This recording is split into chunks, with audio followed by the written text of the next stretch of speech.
로마서 14장 또 15장은 공동체에 대한 바울의 권면입니다. 특별히 교회 안에 있는 두 부류의 사람들에 대한 말씀인데요.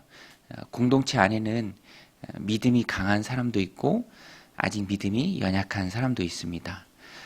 다양한 사람들이 다양한 동기 속에서 처음에 믿음 생활을 시작을 하죠. 그래서 믿음 생활을 오래 하고 또 하나님 주시는 은혜 가운데 정말로 견고한 믿음, 강한 믿음, 그 믿음으로 공동체를 섬기는 이들이 있고요. 또 반면에 공동체에 들어온 지 얼마 안 되고 또 초신자이고 또 여러 가지 삶의 모양과 여건상 아직은 믿음이 연약한 자들이 있습니다. 바울이 로마서 14장 앞부분에서 설명을 하죠. 우상에게 바쳐졌던 그 재물을 먹을 수 있는 믿음이 있는 사람도 있고 아직 그렇지 못한 사람도 있다. 다만 너에게 바라는 것은 서로를 배려하라, 품어주라, 서로 받으라. 그것을 바울이 말하고요. 오늘 본문에서도 이어지는데요. 1절에 보면 약점을 담당하라 라고 말합니다. 믿음이 강한 자가 믿음이 약한 자의 약점을 담당하라. 자기를 기쁘게 하지 말라.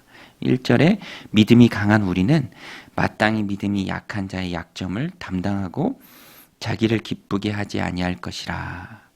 우리 각 사람이 이웃을 기쁘게 하되 선을 이루고 덕을 세우도록 할지니라. 믿음이 강한 자가 믿음이 약한 자의 약점을 담당하라라는 것입니다. 그것이 공동체의 아름다운 모습이다. 우리가 왜 그래야 합니까?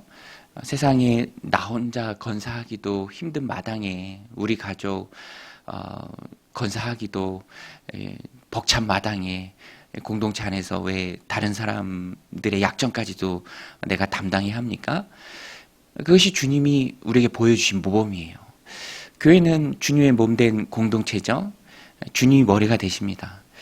주님이 그렇게 하셨고 또 주님이 우리가 그렇게 하는 걸 원하시기 때문에 우리도 주님의 본을 따라서 그렇게 공동체에서 연약한 자의 약점을 우리가 담당해야 합니다.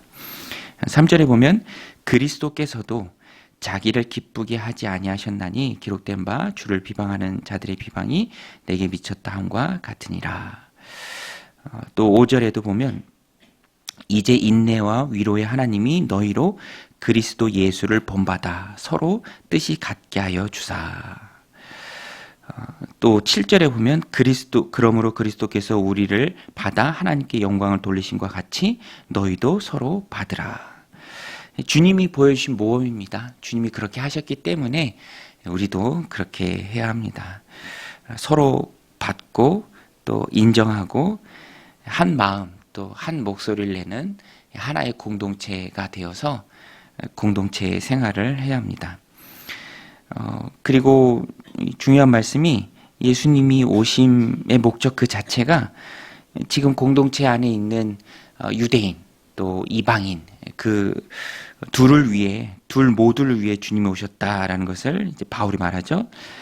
8절 9절에 보면 내가 말하노니 그리스도께서 하나님의 진실하심을 위하여 할례의 추종자가 되셨으니 이는 조상들에게 주신 약속을 견고하게 하시고 이방인들도 그 긍휼하심으로 말미암아 하나님께 영광을 돌리게 하려 하심이라.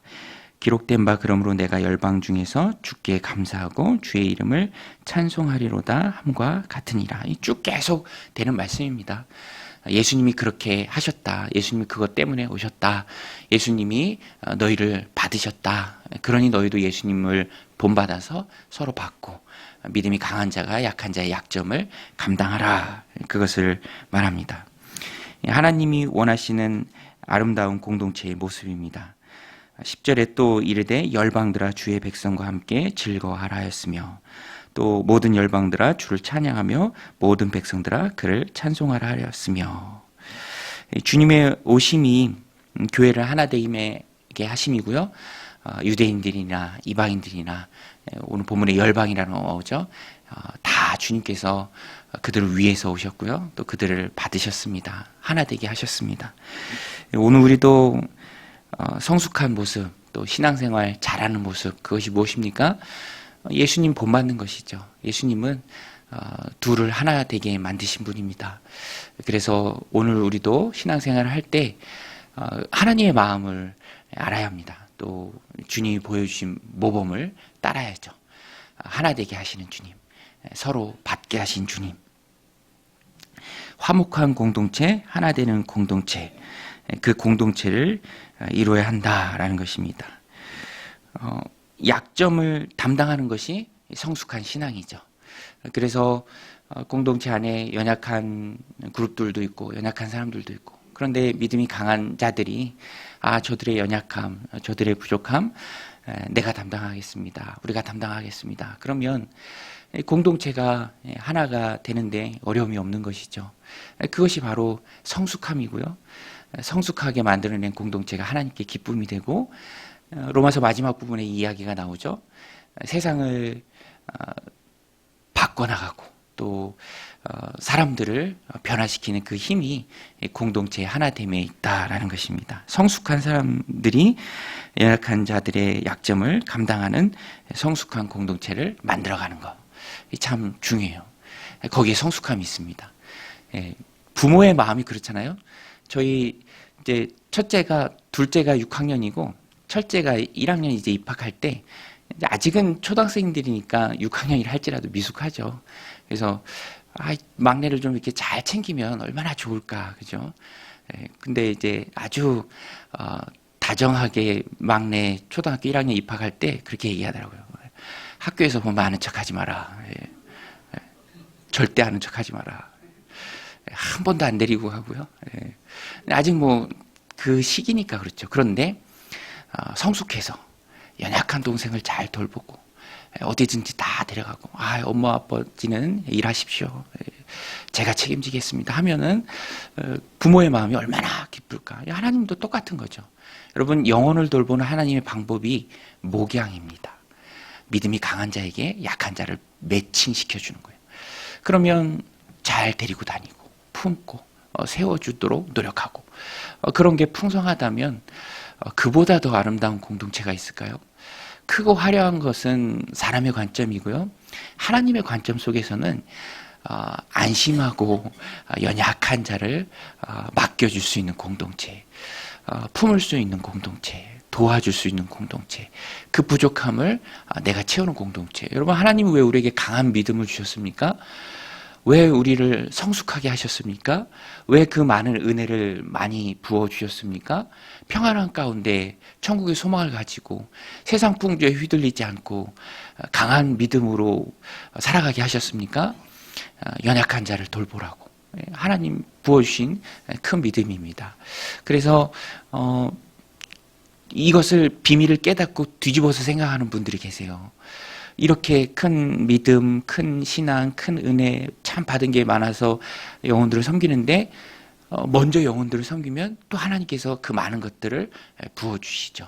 이 신앙의 귀한 비밀이자 원리입니다.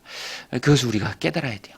하나님의 시선이 어디에 있는지, 거기에 내가 힘을 쓸 때 부족한 것을 채우신 하나님. 그래서 먼저 그의 나라와 그의 의를 구하라. 그러면 이 모든 것을 너에게 더하시리라. 우리에게 이미 더해주신 그 하나님의 뜻은 연약한 자의 약점을 돌보는 것. 또 우리가 먼저 그 연약한 자의 약점들을 돌보면서 나갈 때 필요한 모든 것을 공급하신 하나님. 그래서 신앙생활이 즐겁고 보람있고 기쁘고 재미있고 하면 할수록 은혜가 넘치는 것이죠. 오늘 이 말씀, 이 원리를 마음속에 새기고 우리 안에 연약한 이들을 약점을 돌보는 하나님 보시기에 아름다운 공동체를 만들어내고 또 세상을 향해서 힘있게 나아가는 그런 섬김의 공동체를 만드는 저와 여러분들이 다 되시기를 주님의 이름으로 간절히 축원드립니다. 우리 같이 말씀 붙들고 기도하며 나아가겠습니다. 하나님 아버지,